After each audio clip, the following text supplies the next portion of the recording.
The Duluth Air National Guard started with next to nothing.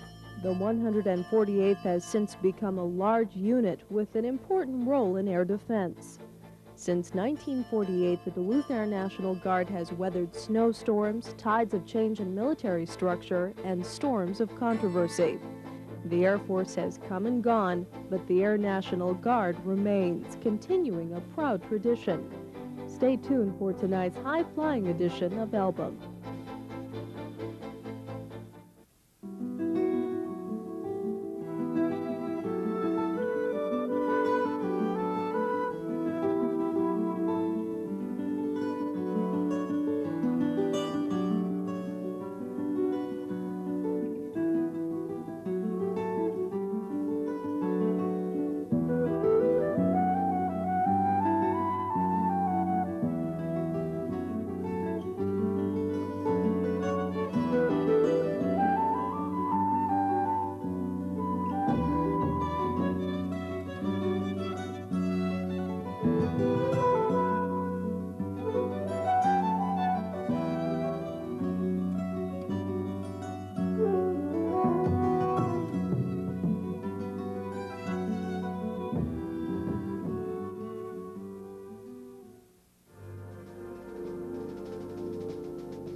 This is the F-16 Fighting Falcon.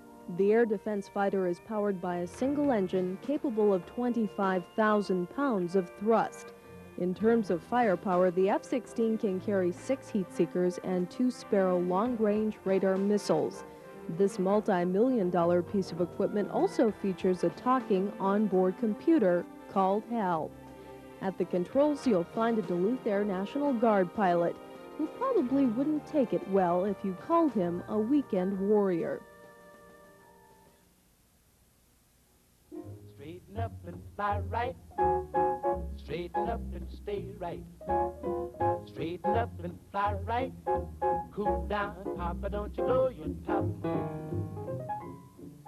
Duluth's 148th Fighter Interceptor Group has certainly come a long way since September 17, 1948. That was the day the 179th Fighter Squadron came into being. We had a formation on the ramp over about where the FAA tower is now.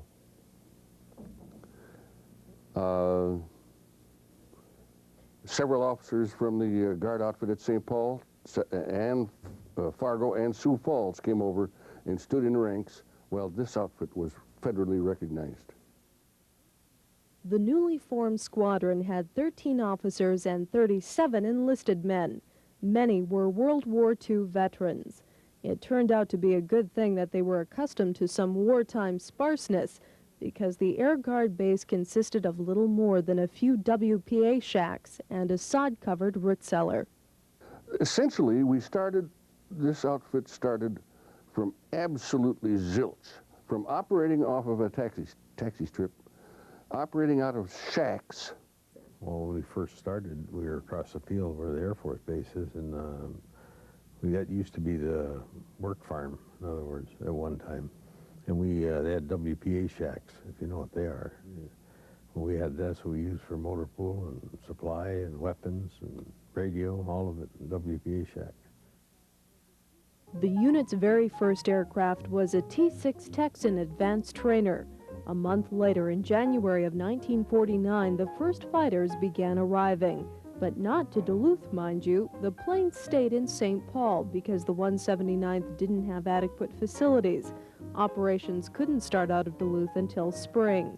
The unit grew quickly in size and strength. In the summer of 1949, a World War II veteran transferred from the Texas Air Guard. And I flew up from Dallas in my Mustang, and I taxied in, and I'd seen better looking fields in France, you know, during the war. It looked like World War II all over again. And the first guy up on the wing was John Head, original member of the outfit, and we shook hands, and we've been very, very close friends ever since. He's quite a guy.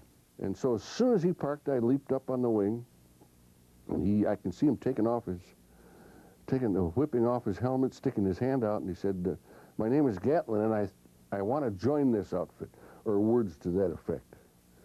And of course, from that moment on, not only was he, for all practical purposes, in, but he did this fantastic job of flying with us for all these years. On April 16, 1949, Major Ralph Jerome was appointed commander of the 179th Fighter Squadron as well as the Technician Detachment.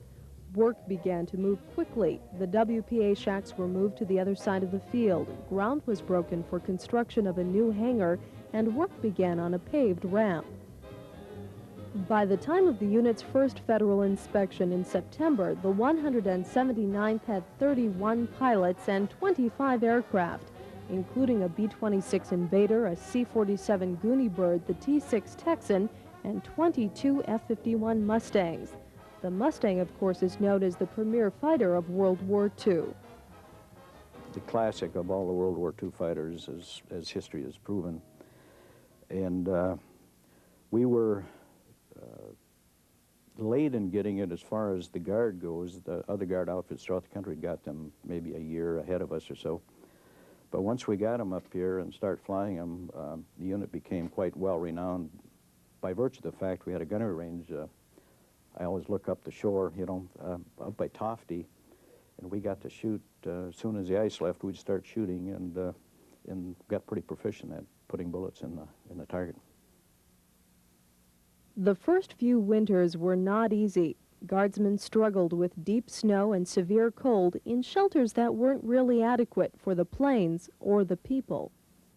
I recall coming to work here one morning, and all you could see was the tips of the tails and the fuselage canopy and a prop sticking up out of the snow. And I don't know how long it took us to shovel ourselves out of that one. I can remember my first winter here as ops officer. We were in a WPA shack, and we had a pot-bellied stove, and Lee Amith and I were up there, and about every 30 days the pot-bellied stove would blow, and we'd get soot all over everything, and it was fun time. In July of 1950, the brand new unit took an unexpected first place at the state gunnery meet.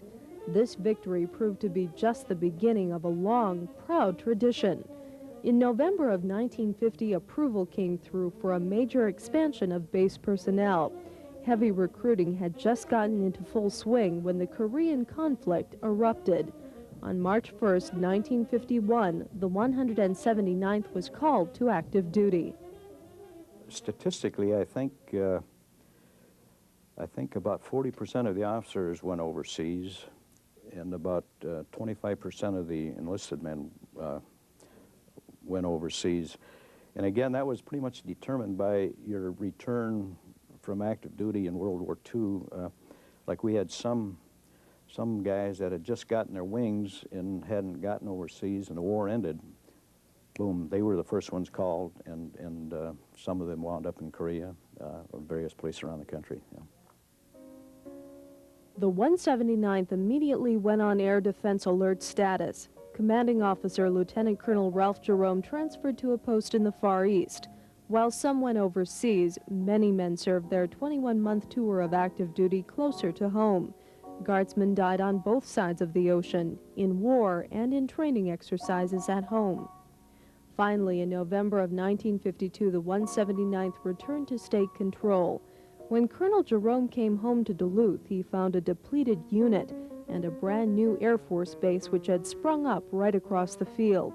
While some pilots chose to remain on active duty, taking up life in the Air Force, many returned to the Duluth Air National Guard. I think we were pretty well attached to the idea of a Guard outfit, let alone the community. It just looked better to us at the time. Remember now, 52, I was at the really ripe age there, 32. And oh, the whole world is opening up, your whole life is opening up, and I could see really good things happening here. The 179th continued to excel in competition, winning meets of all types. But there were a number of good pilots that, you know, that could shoot good scores like that and shoot high gunnery scores. And we prided ourselves because 15% was to qualify, 20 was what? Marksman, 25 sharpshooter, 30 expert. There weren't any experts around the Air Force, I'll tell you that. There were many of them couldn't even qualify at 15%. We're up here shooting 60, 70, 75%, you know. And basically it was due to Gatlin's going to the school, though, out at, I think it was Nellis Air Force Base, and came back, and then he taught us pilots all about the gun sight. And he was truly the lover of the 51 more so than anybody, and he could really make that thing talk. Early in 1953, the 179th held a contest to develop a new unit insignia. This sketch of a ferocious-looking bulldog won. The black and white idea came from Guardsman Thomas Ryback, but soon it took on bright colors and began gracing both uniforms and planes. Later, a bulldog named Tiny the Brindle Bomber came on as a mascot. A special camaraderie was forming among members of the 179th. We had some great leadership up here when I first came, and I worked with fellows like Ralph Jerome and Wayne Gatlin and Bill Carr and Al Amatuzio and John Head, Jack Bond and Charlie Bennett. And those guys all had something in common, and I think that was that they made a real effort to make this a place that was fun, a place that you liked to come to, and it was fun to work here. By December of 1953, the era of the F-51 Mustang was drawing to a close. First, a jet trainer, the T-33 T-Bird, arrived. Then in July of 1954, the unit's first jet fighter, the F-94B Starfire, came to Duluth. I've got a letter someplace that I wrote my wife when I checked out, and they wondered, could an old 51 driver ever fly a jet? And I remember I went out to Willie Field at Phoenix, and I got a couple rides, and my instructor pilot, I got a couple rides. He was in the back seat, and he said, "Okay, Gatlin," he said, "it's no longer yank and bank, you know, bank and yank. It's smooth." And I guess that's, to me, was the first sensation of my first jet ride was, my God, how quiet. The Starfire required a two-person crew, the pilot and a radar observer. Radar information allowed the crew to spot targets at night or in poor weather. At first, it was hard for the pilots to get used to someone being in the back seat.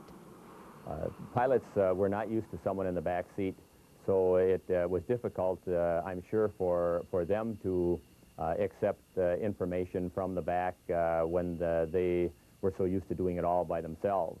It took a while, but after a while they became so much more proficient, and the job was so much done so much better that they were very appreciative. I'm mainly thinking of the shooting of the machine guns that we shot at that time, and the practice that we would have shooting into a target. If they tried to do it themselves and didn't accept the backseater, they soon would find out that the backseater was a great help, and the scores were, the percentage of hits were much greater. Well, I thought so. I always liked flying with somebody else in a fighter. I never did one before I came to Duluth.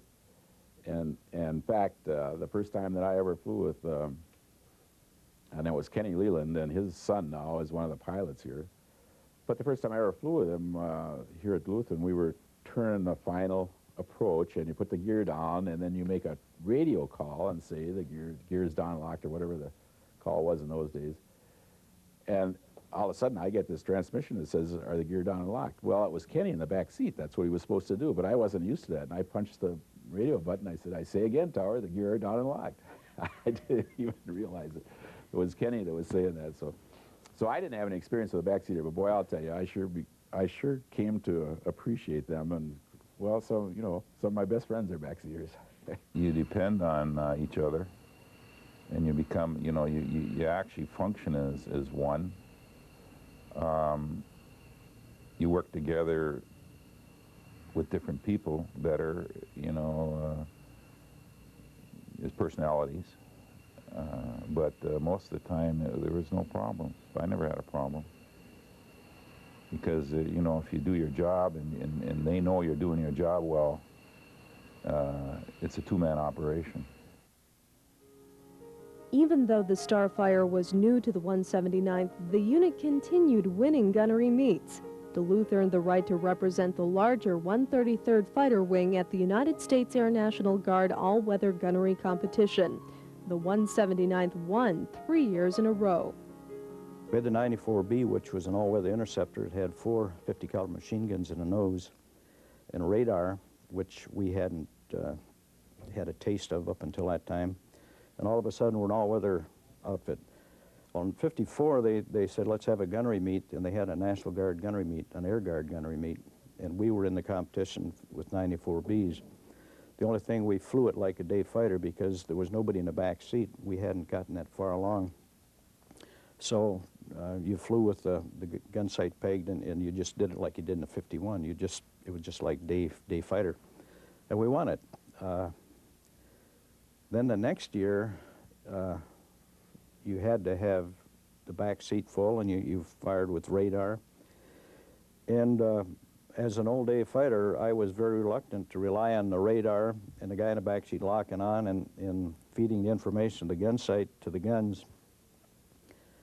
And lo and behold, it worked. I guess of all the people that I've ever been with, General Gatlin, I guess he and I really worked a lot together. We went to many fighter gunnery meets, and I was his backseater. And we became very attached, at least I became attached to him.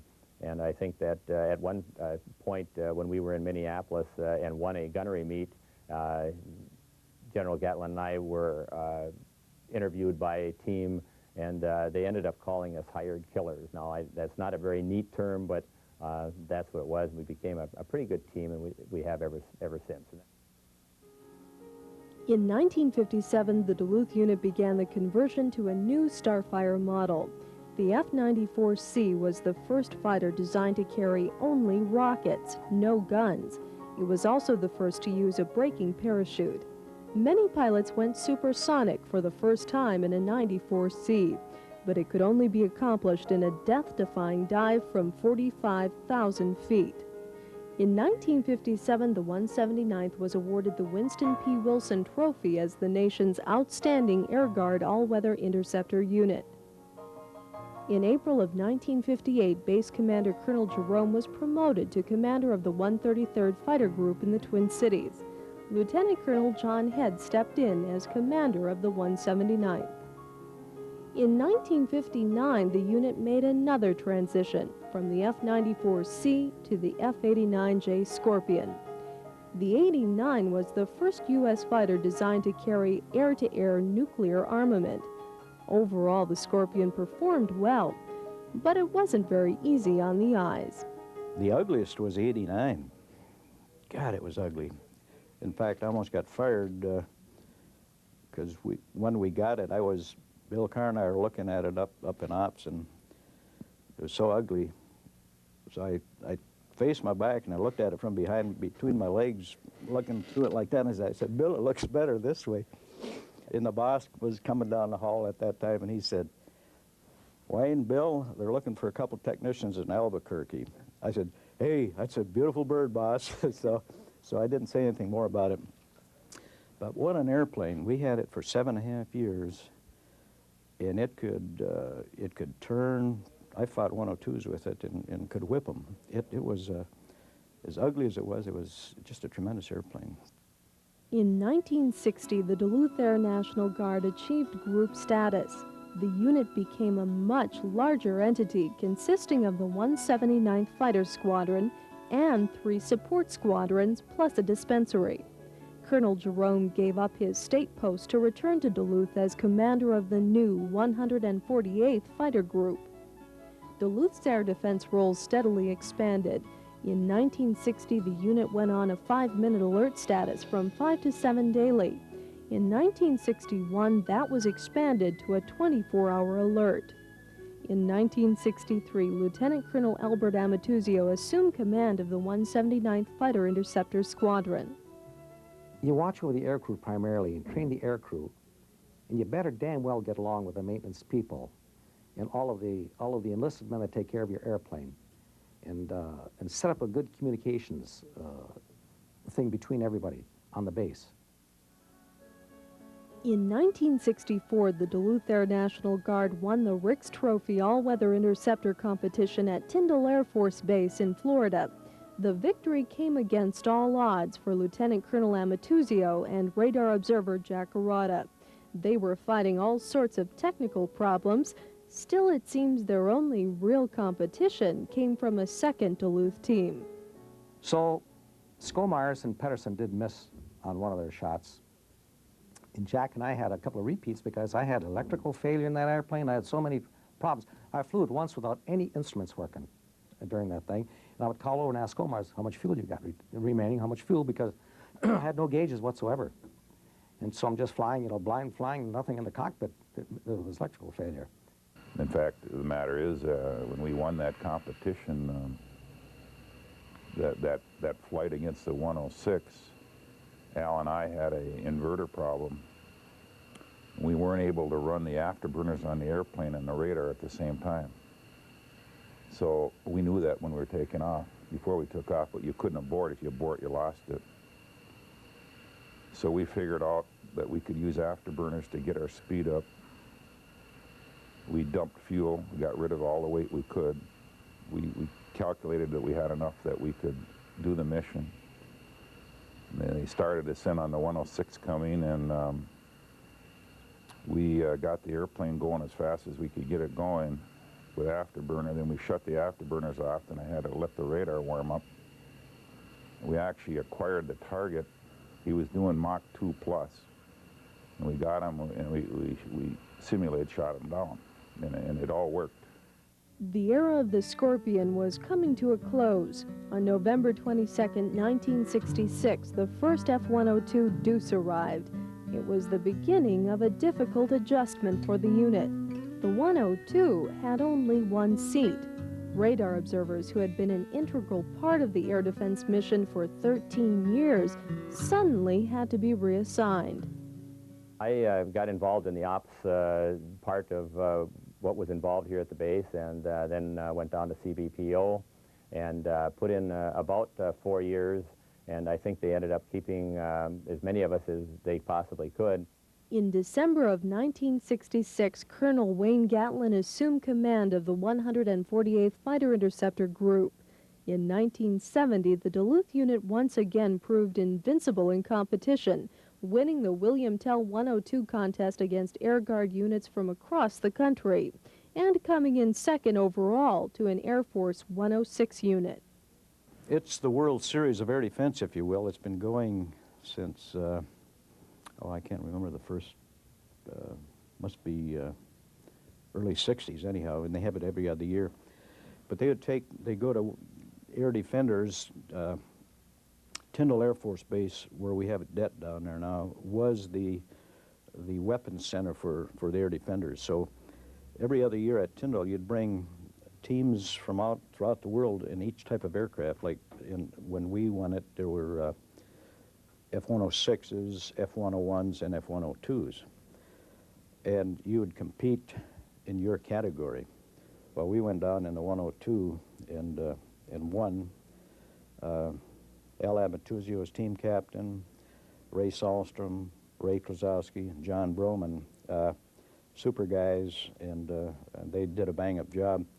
I went down to Florida first of all myself. I looked the area over where we were going to shoot. And so I knew some of the area there, the low-level shooting, and the high altitude was out over the Gulf and so on. So I came back, and started teaching these pilots and showing them what was going to happen and programmed the whole thing, and got a lot of help from them also, and designed the whole program.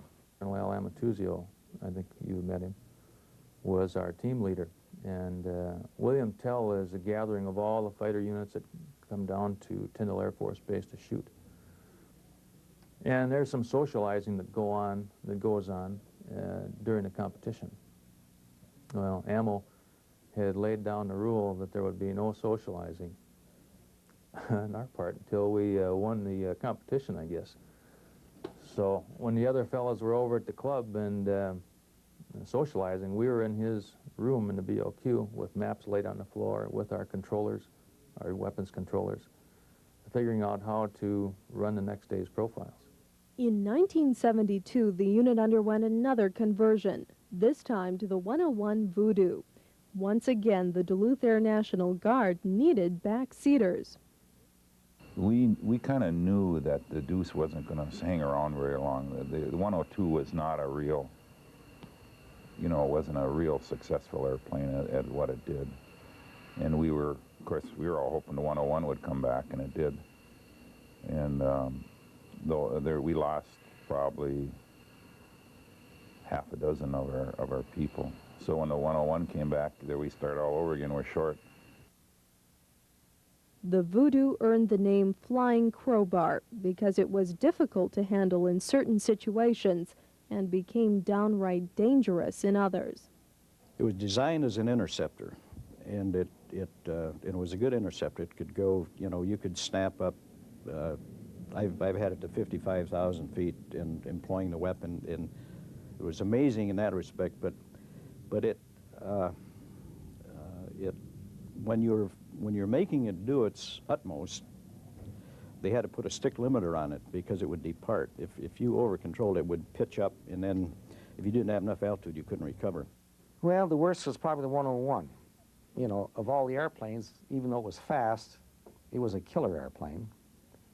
And when we got it, they said you'll lose a minimum of 2 and at least 3 people. And we lost 3. A change in mission was rumored even as Lieutenant Colonel John Spencer took command of the 179th Fighter Interceptor Squadron in 1974. Finally, in December, it became official. The unit's mission would change from air defense to reconnaissance. They would trade their missiles for cameras. Many saw it as the end of an era. As a fighter pilot carrying missiles and bullets, you look at this reconnaissance guy and say he is something less than you are because he's got this airplane that doesn't do anything. It's flying around with his camera and it can't provide anything useful. And also, it can't be very daring and very difficult. It took us about maybe 6 months to realize that that was not the case. Please join us for the second part of Duluth Air National Guard, a proud tradition, next time on Album. We'll focus on the RF-4C Phantom and the reconnaissance mission which took the 148th all over the world. We'll also learn about the unit's return to air defense with the F-4D and the powerful F-16 ADF Fighting Falcon.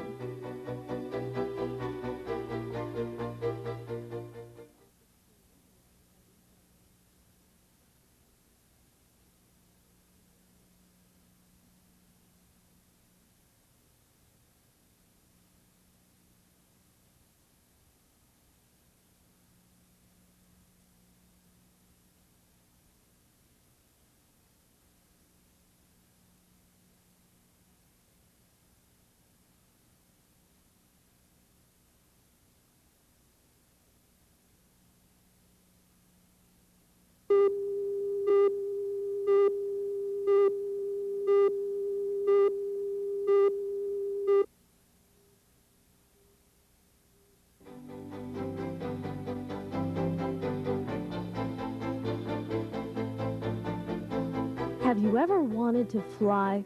Not just fly in a small plane, but experience the pure adrenaline rush of supersonic speed. Many of us may dream about it, but Duluth Air National Guard pilots get to do it. On this edition of Album, we focus on the 148th, from the Vietnam War era to the advent of the agile and powerful F-16 ADF Fighting Falcon. Stay tuned for the Duluth Air National Guard, a proud tradition, Part 2.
1965 brought the Vietnam War, the longest and most unpopular in American history.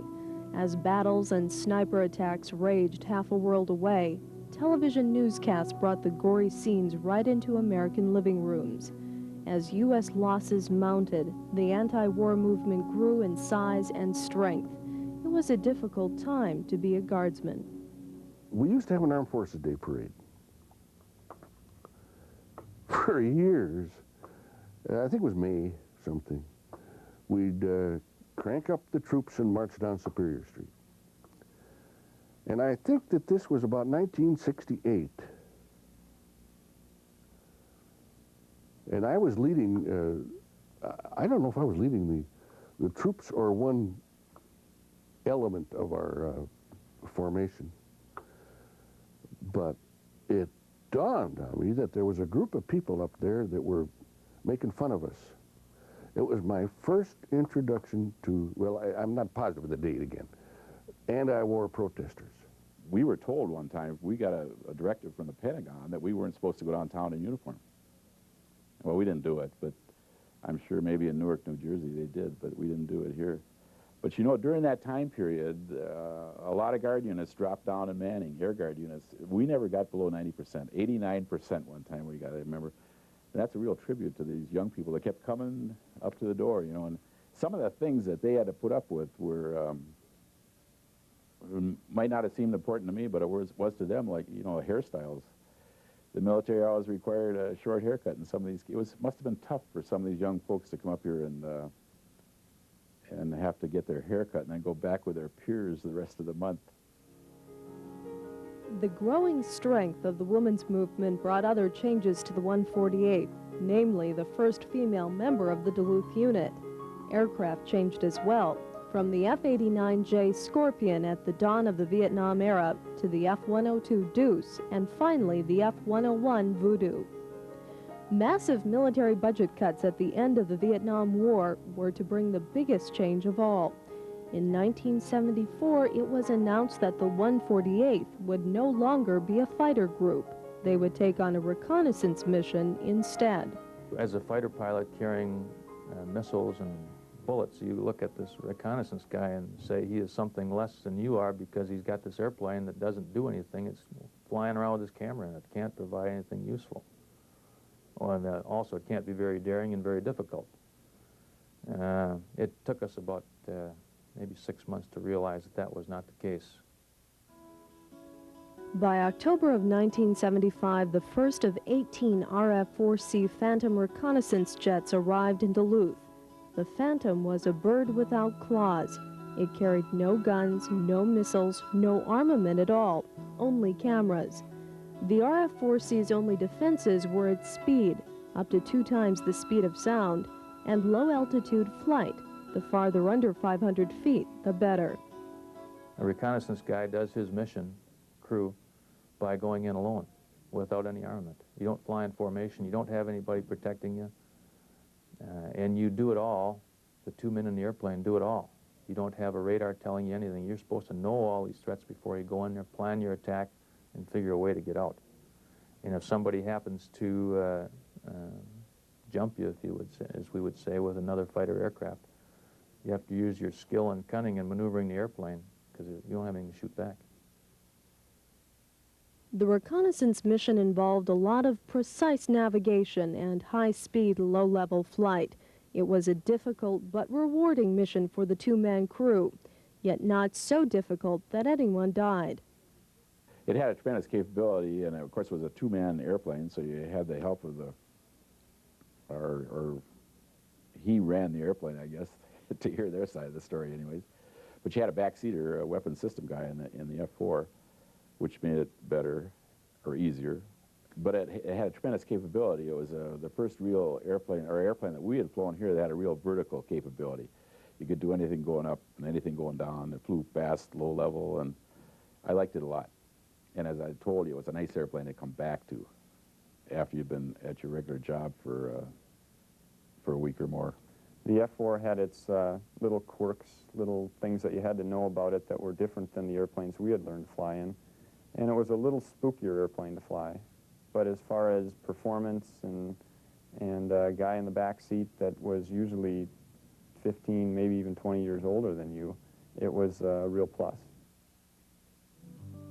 The Phantom could take on long-range missions because of its in-flight refueling capability.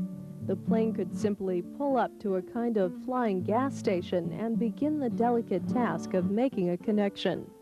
The reconnaissance mission took the 148th all over the world, from training in Germany to the Middle East. After about a year and a half of initial exposure or initial operations in the RF-4, we were assigned to the rapid reactor role to Europe. We were assigned a wartime base in Europe that was about 25 miles from the Soviet-Sino border, not the Soviet-Sino, but the East European border at that time. Our crews were required to certify on that base every 6 months. We were assigned targets in Czechoslovakia and East Germany, real-world targets that if we went there in wartime, those were the targets we're going to fly against. We'd study the ingress routes, how we could avoid the threats. We'd study which threats were there based on intelligence information that we had. And then we deployed there in 1979 and flew there for about 3 weeks. We had a wonderful time in the reconnaissance mission. God, we got to Europe, deployed to Europe, and did some great things. All of a sudden it became legal to be down buzzing on a deck taking pictures, you know, and for years you tell those guys, don't go down low now. In 1982, the Air Force Base closed, but the 148th remained, taking on some of what had been Air Force responsibilities. In 1983, the unit's mission changed once again, back to defense. Members of the 148th had found it difficult to give up the fighter image, but they found it just as hard to give up reconnaissance. It was for me. And I think probably for some of the other pilots and maybe some of the other folks in the unit, especially for our photo intelligence section that was recognized as the best in the Air National Guard. When you're doing that intense mission, the peacetime mission with real world things happening, you sort of don't want to back away from that. Plane-wise, it was relatively easy because it was the same airplane. Mission-wise, it was a little more difficult because many of the more senior people had an image in their mind of what the air defense mission was when we completed the air defense mission in 76. And from 76 to 83, when we got back into air defense, that mission had changed and we were unaware of that. And one thing we were not too excited about was to enter the old air defense mission. On June 29, 1983, the first of 18 F-4D fighter jets arrived in Duluth. The supersonic, long-range, all-weather fighter Interceptor carried both radar-guided and heat-seeking missiles, as well as an externally mounted 20mm Vulcan cannon. However, at the time that we changed back to air defense became a very active mission again with the European deployment, chasing bears off the coast, deploying to all different places. So we, in effect, moved into another exciting mission, and it's improved since.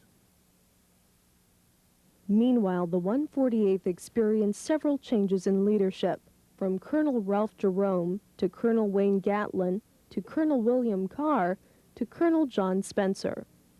The group commander's job is a great job, and it's a great honor, and there's no doubt about it. But I think everybody should have the experience of being a fighter squadron commander, if they could. In 1984, several years after he was promoted to a state post, the much-decorated old F-51 pilot, recipient of the Distinguished Flying Cross and Distinguished Service Medal, Major General Wayne Gatlin, retired. One day before his 60th birthday, the general flew the F-4 for the last time. I didn't fly like a tiger. I was pretty much of a pussycat, but I was still smooth, I guess. That's the only quality I really retained. But the fact that I stayed in that cockpit that long, you know, I started flying in September of '43, got my wings in '44 when I was 19, and stayed in the cockpit until a young 60. Under Commanding Officer Colonel John Broman, the 148th took on various responsibilities, including a mission at Ramstein Air Base in West Germany, just 125 miles from the East German border.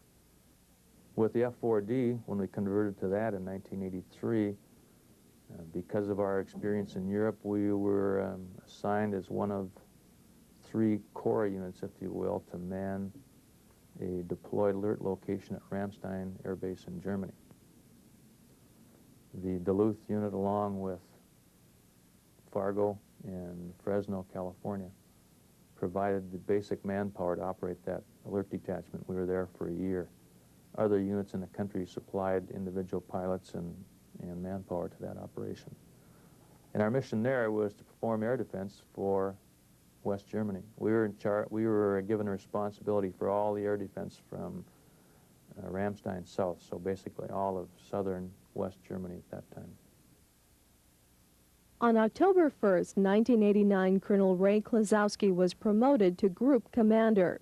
It was an honor that would take some time away from his flying. Being a Group Commander is a great honor. There's a learning experience that goes with this job.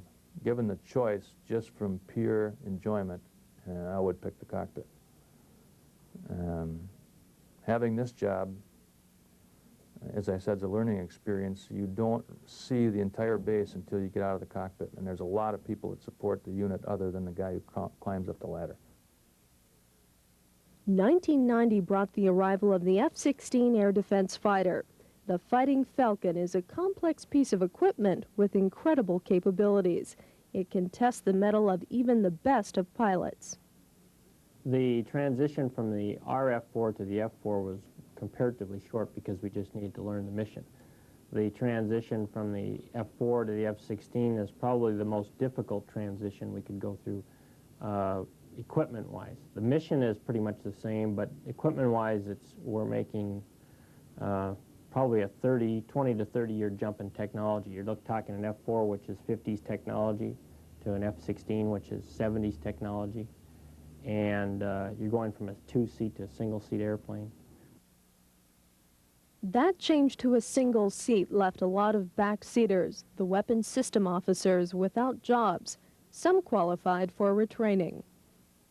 I'd been here about 2 months, and the Guard found out they were getting F-16s, and then any eligible backseater was going to go to pilot training. And at the time, being in the right place at the right time, happened to be the only eligible one, so I got to go to pilot training. I went to pilot training 5 months after I got back here to Duluth, so it worked out being in the right place at the right time.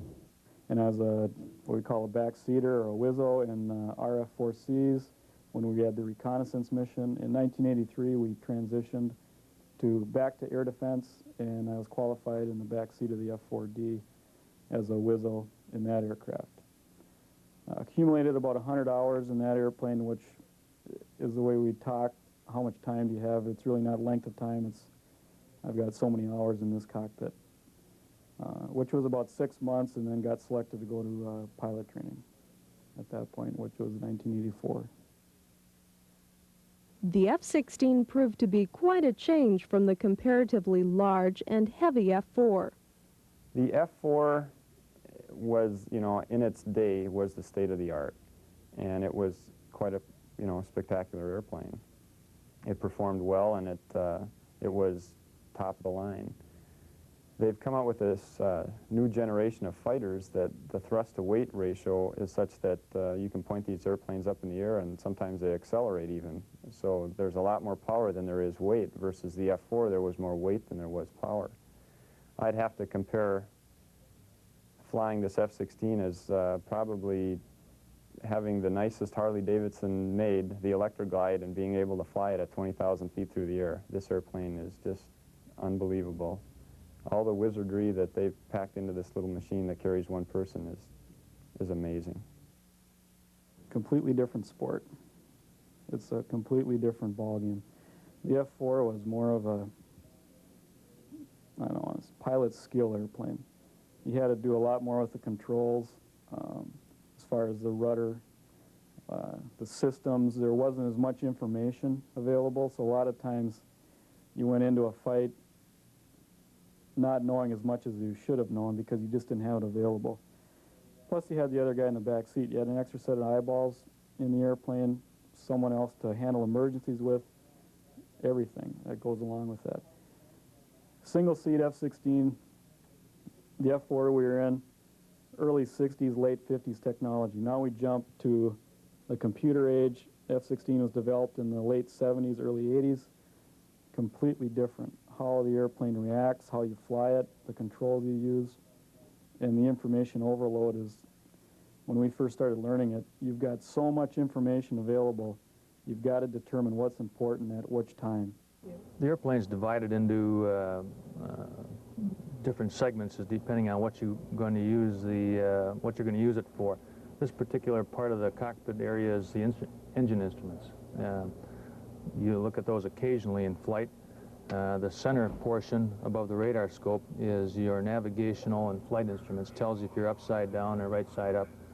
It tells you your altitude, airspeed, and if you happen to be flying some sort of an approach to an airport, gives you all those indications.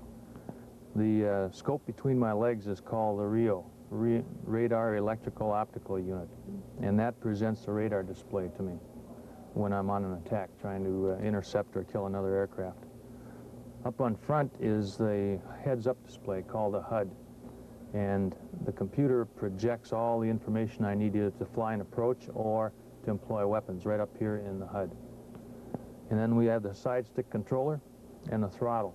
When I fly the airplane, I never take my hands off of the stick or the throttle. I can employ all the weapons I need to with my hands on all the time. I don't have to reach anything for switchology. And the same with flying the airplane for an approach. About the only thing I need to do is reach for the landing gear. It's called a hands-on throttle and stick system. Flying by wire, what exactly does that mean? The F-16 is designed, the first airplane designed to fly by wire. Older model aircraft usually have cables that go from a large stick in the center back to the flight control systems, which are then actuated by hydraulics. The F-16 has 4 different wire systems that go from the side stick controller that only moves about 1/4 of an inch, as opposed to the stick that would move several inches. So when you want to make a maneuver with the F-16, you pull back on the stick, it sends a signal to the computer, which then moves the appropriate flight controls. When you get more and more technical, isn't there a possibility for more and more to go wrong? I think the F-16 is past that initial experimental stage of this level of technology. It's a very reliable airplane. The flight controls have 4 systems, backup systems. It's called the electric jet because nearly everything is powered by electricity. You can't operate the brakes without electricity. Then there are several different sources of power, even to the point where if you lose all the power in the airplane completely, there are still 4 batteries in the flight controls that will power the aircraft for about 30 minutes to allow you to land an emergency field. What are the capabilities of this aircraft? Originally, the airplane was designed as a daytime lightweight fighter, designed to get in very close to another airplane and maneuvering in a dogfight. Since then, the Air Force has modified the airplane extensively and given it many roles. This particular airplane is modified as the air defense fighter. 270 were modified. The modifications consist of a long-range radar missile, allows us to shoot at distances equal to any other aircraft in the world employing those types of armaments. It also allows us to fly in close to another airplane in what we call a visual identification mode.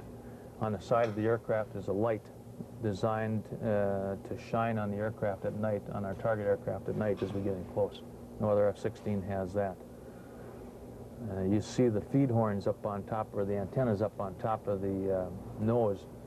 Those allow us to interrogate the identification equipment that all aircraft possess. In other words, when you're flying along in a Northwest Airlines, it has an electric box that continually sends out a signal to the ground stations. We can interrogate that box. We can interrogate the signals that any U.S. or NATO aircraft sends out. So it's got excellent capability in addition to its inherent high maneuverable. It is an awfully complicated piece of equipment. When you think of it, the traditional guardsmen who hold outside jobs the rest of us would consider full-time, they have even more of a burden. Because you see, Air National Guard pilots must meet the same requirements as Air Force pilots. Our air pilots have the same basic minimum requirements that an Air Force pilot has flying the same mission. Our tactics are exactly the same. We follow the standard Air Force publications as far as tactics, procedures, how we talk in flight, how we fly. So you can take an Air National Guard pilot and put them right next to an Air Force pilot, and you can't tell a difference. In many cases, the Air National Guard pilots are more experienced and more mature than their Air Force counterparts. The same is true for guardsmen in other areas of the base. For this reason, the Air Guard wins a lot of competitions against the Air Force. Probably puts a little tinge of red on the face of the Air Force once in a while, but as we mentioned earlier, Guard pilots have a much higher experience level. Their age is probably 10 years greater than the average Air Force pilot. Many of them have been in combat. We still have some Vietnam veterans. As people leave the Air Force and the Navy, they move to the Guard. We have flying with us 2 or 3 people who have gone through the Air Force Fighter Weapons School, which is a doctorate, if you will, of flying airplanes. Also, we have 2 Navy pilots who have been Top Gun. Duluth Air National Guard pilots put all that training to good use. Because of Air Force budget cuts and the end of the Cold War, the 148th has been called upon to patrol southern regions like Florida, the Panama Canal, and even the Caribbean. Who are the people flying these missions? In many cases, they're the sons of retired Guard members, another generation taking to the air. I think having both of his sons follow in his footsteps, I'm sure that's not exactly what he wanted us to do originally, but I know that he knows we're enjoying what we're doing, and he enjoyed it for 35 years, and now we're going to do the same thing. I think he thinks that's pretty nice. And this is a great organization, a lot of good people to work with, and that's in every branch we've got here on base. And he has a hard time coming back to the base because he knows that once he gets here, he doesn't want to leave and go home because all of his friends are here. And he knows the organization has done a lot for him and everybody else, and he knows it'll be the same way for us. My wife did a yeoman's service when we were younger because we had 4 kids and 3 of them were in diapers all at the same time. And I was gone a lot. And I was gone either here or at the other job or, you know. But when it came time for these boys to join the military, she pushed harder than I did. And she was more behind it than I was, and she was also more interested and behind their career in flying once they decided to go that route. Flying and a career in flying had to do with my father. I guess I grew up in a family where he flew. I had an uncle that flew, and my father was able to fly part-time in the Air National Guard here at Duluth and carry on his professional career with the education system in Superior. And in seeing him do this and being a part of it myself, in that I'd come up here with him on weekends when he'd fly, and some of the guys up here would take care of me while he was off flying. Yeah, I determined that I think this would be a pretty good career and a pretty interesting way to make a living. I had one ride with him when he returned. They don't like fathers, sons, or relatives flying together, but they do allow it for a one-time trip, and when he got back, we did have a real nice ride together in the RF-4, and I think, I hope he enjoyed it as much as I did. And everything they do, there's a pride. You see it in the youngsters, and everything they do is, wherever they go, they like the Duluth outfit, and whether it's a civil engineer who's doing a job at some other base, or the medics, or the air crews, they're a proud bunch, and they continue that proud tradition. Families can be found all over the 148th. Brothers, sisters, cousins, husbands and wives, you name it. But that may play no small part in the Duluth unit's continuing success. Part of it, I think, is just the quality of the people in Duluth, if you will, or northern Minnesota, or the northern part of the country. There's an energy, an ambition. There's a desire not to make the unit look bad. If you look at, if you took the roster and went down the roster, you probably see a lot of the same names. I think you're going to talk to a couple pilots, the Spencer brothers. But not only the pilots, if you go in the maintenance function, you'll see sons, daughters, probably third generation by now. And some of those second, third generation people would not dare to mess up what their father has accomplished. One of the fears that they have is that they would make the unit look bad. And that drives the unit toward excellence. Past generations have set high standards for the 148th, a historic challenge which seems to drive the Duluth Air National Guard farther, faster, and higher. The 148th's home may be here on terra firma in Duluth, but the unit keeps reaching for the sky.